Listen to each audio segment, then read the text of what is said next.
क्या हमारा यूनिवर्स असल में एक दिमाग है? वैज्ञानिक इस विचार को गंभीरता से परख रहे हैं कि हमारा ब्रह्मांड असल में किसी बड़े इंसान के दिमाग का हिस्सा हो सकता है। ऐसा इसलिए क्योंकि उन्होंने मस्तिष्क की कोशिकाओं के नेटवर्क और ब्रह्मांड में गैलेक्सी के नेटवर्क की संरचना में बहुत चौंकाने वाली समानता पाई है। दिमागी कोशिकाएं और गैलेक्सी का नेटवर्क एक से है।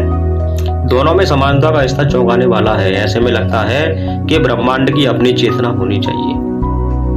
कई सवाल ऐसे होते हैं जो आपको भले ही विज्ञान फतासी के या फिर पूरी तरह की कपोल कल्पना लगे, लेकिन वैज्ञानिकों के लिए बहुत ही गंभीर सवाल होते हैं। अक्सर देखा गया है कि ऐसे सवालों के जवाब या तो मिले नहीं होते हैं या फिर उनके संतोषजनक उत्तर की खोज जारी रहती है और उनके सही उत्तर की पर्याप्त जानकारी नहीं होती है।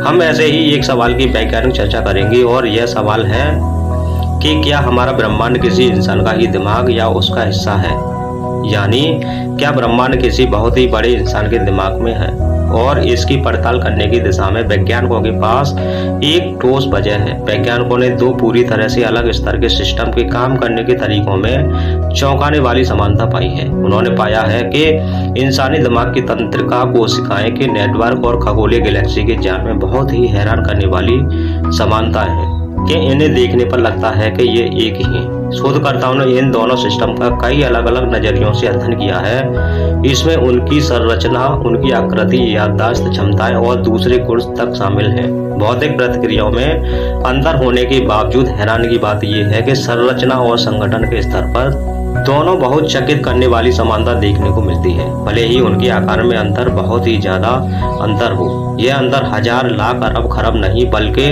10 में 27 शून्य लगाने के बाद मिलने वाले संख्या गुना जितना होगा। दोस्तों, वीडियो अच्छी लगी हो तो हमारे वीडियो को लाइक और हमारे यूट्यूब चैनल को सब्सक्राइब करना ना भूलें। अगले वीडियो में फिर मिलते हैं, तब तक के लिए जय हिंद।